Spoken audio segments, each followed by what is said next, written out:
Ежегодно в лесах Якутии теряются сотни людей. Некоторые блуждают несколько часов, а другие несколько дней, которых ищут всем миром. Самая уязвимая категория граждан – это пожилые и дети. Как не заблудиться в лесу и что делать, если вы все-таки потерялись, в сюжете есть я.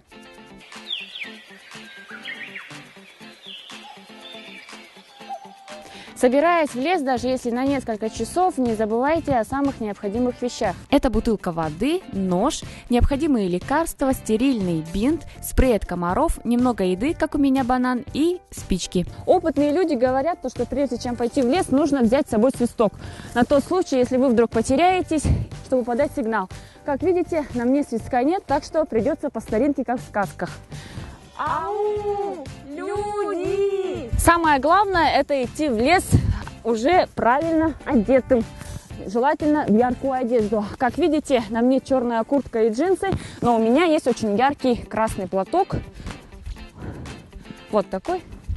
Я могу его вот так повесить и надеяться, что среди зеленой листвы меня будет хорошо видно. Что необходимо брать с собой, направляясь в лес, рассказал Есия, руководитель туристического клуба «Таймыр» и любитель походов не только в лес, но и в горы Артем Петухов. То есть самые необходимые вещи – это, во-первых, средства ориентирования. То есть банально это может быть GPS на телефоне, либо вот такой GPS, то есть профессиональный. То есть на всякий случай лучше с собой взять там необходимые лекарства, да? То есть если у вас проблемы с сердцем, то берете там лекарства от сердца, какие-то такие вещи. С собой лучше взять бутылочку воды и на всякий случай спички. Те, у кого нет GPS-навигатора, могут использовать сотовый телефон, если ловит сеть. У большинства современных телефонов есть бесплатное приложение по определению геолокации. WhatsApp сейчас очень популярный мессенджер, да? И все его используют, но не все знают о такой вот замечательной вещи, как отправить свои координаты. То есть вот есть опция место, вы просто нажимаете на место и, собственно, вот отправляете свое местоположение. И вот в результате получается вот такая штука. То есть она приходит вашему другу, и он нажимает на нее и видит, где вы находитесь на карте. Когда под рукой нет GPS-навигатора, а сотовый телефон не ловит сеть, то можно прибегнуть к народным ориентирам. Есть два таких самых простых способа определения направления. То есть это либо по звездам, либо по Солнцу. То есть как определяется направление по Солнцу, да? То есть вы если у вас есть часы, да, то есть обычные наручные часы, вы направляете часовую стрелку на Солнце между 12 и 2, вот половинка, это будет юг. То есть тут вообще все очень просто. То есть, получается, мы стрелку часов направляем в сторону Солнца, да? Да, на Солнце. И между стрелкой часов и между 12 часами у нас юг. Пополам это будет юг. Значит, юг у нас там. Да. Говорят, что дерево стоит, с юга длинные ветки, а с севера короткие ветки. То есть вот мы буквально можем посмотреть, вот здесь вот ветки длинные в эту сторону, в эту нету. Другое дерево смотрим, в другую сторону длинные ветки, а коротких нету с этой стороны. То есть эти правила, они в принципе могут работать, но полагаться на них не надо. То есть муравейники, мох, ветки на деревьях, они могут работать, но могут и не работать.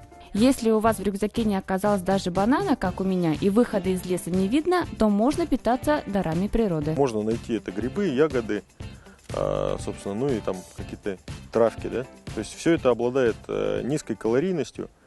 И наесться невозможно. Наесться можно, но надо просто съесть очень много.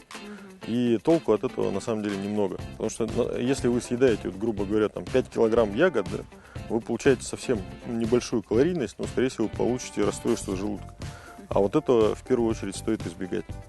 То есть, подкормиться чем-то можно, то есть ягоды собирать, грибы какие-то, да. Вот буквально, видите, например, молодую лиственницу, ее тоже, в принципе, можно есть.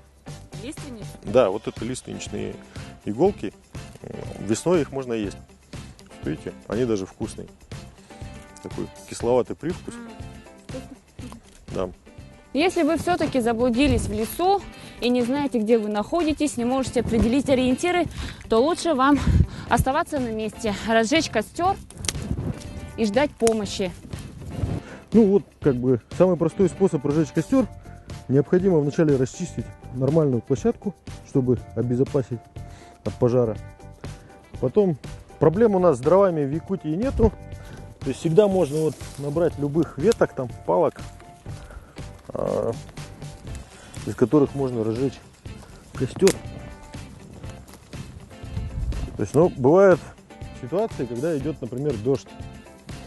Тогда с разжиганием костра могут быть проблемы. И вот для этих дел отлично подходит береста. То есть вот ее можно надрать с любой березы. То есть много ее не надо. Свойство бересты в том, что она горит в любом состоянии. То есть она горит мокрая, в мороз.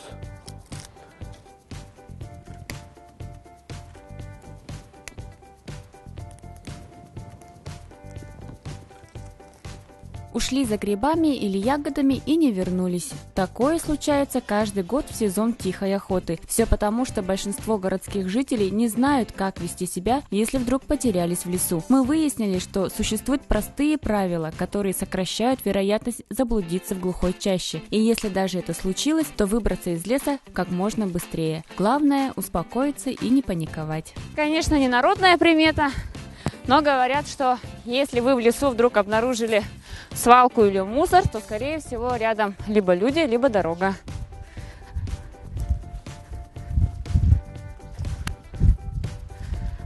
А вот, собственно, и дорога. Не зная правил поведения в лесу, можно легко заблудиться, и в этом нет никакой мистики. Однообразие пейзажа, незнание местности и отсутствие ориентиров погубили не одну сотню людей. Мы вам советуем, если вы собираетесь в лес, даже если на несколько часов, то берите с собой полностью заряженный телефон и желательно GPS-навигатор. Потому что народные приметы – это, конечно, все очень хорошо, но лучше прибегать к цифровой технике 21 века. Она еще ни разу не подводила. Надежда Ефимова, Джолустан Трофимов.